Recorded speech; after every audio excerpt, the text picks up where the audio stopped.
Good morning, Intenders. Good morning. Welcome back to Morning Intentions. Today is Wednesday, December 10th, and we're continuing on with trust.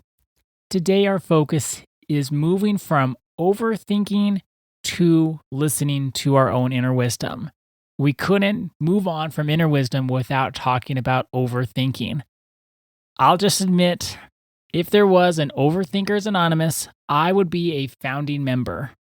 No truer words have ever been spoken.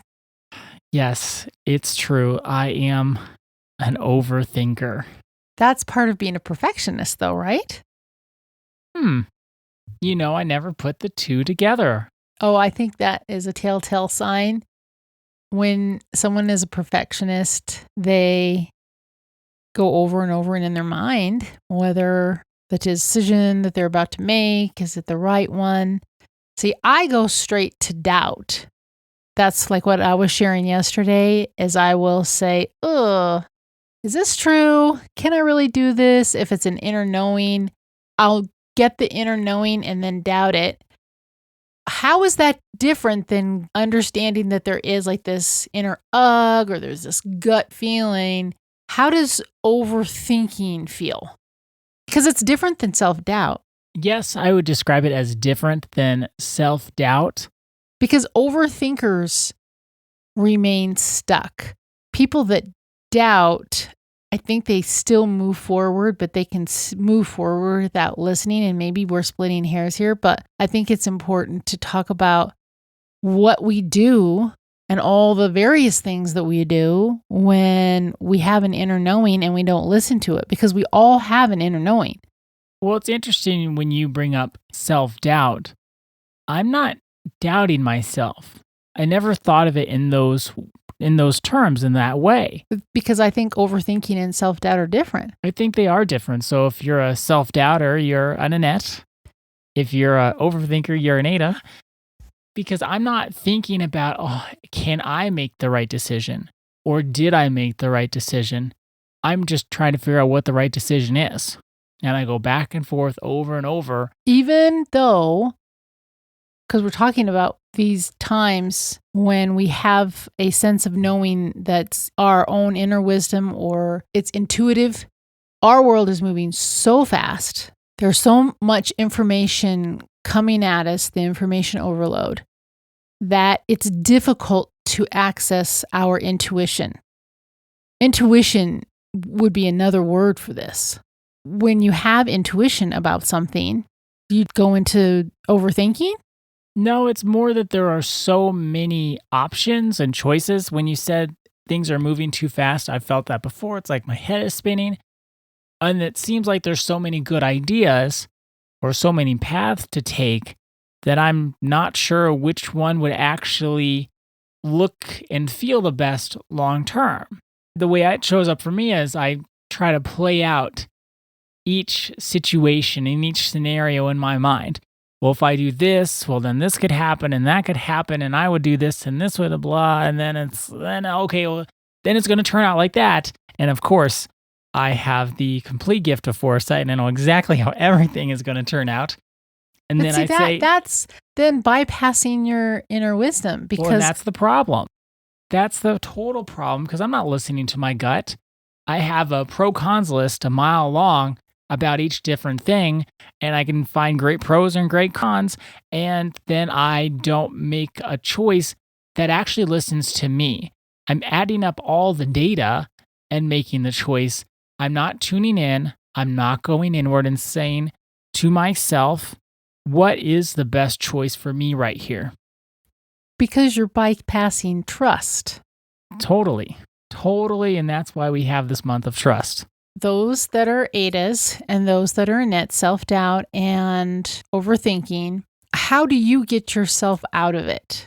For me, when I go into self-doubt, I'm getting better at this actually. And I think this has to do with years of experience just in life, where I kind of know now. I'm not going to say that I listen to my inner wisdom all the time, because I don't. But I kind of know now. I have, going back to Monday's podcast, The Wind Journal, I have proof. I haven't written it all down, so I don't have a win journal. What I've noticed is I'm getting better at reminding myself of what has occurred when I have listened to my inner wisdom. Just like yesterday, you asked me, well, you had this experience with this person and you knew that you had to be very intentional. And you said, well, how did it turn out? It turned out that I'm close to the person. It's a wonderful relationship. I let go of the outcome, though.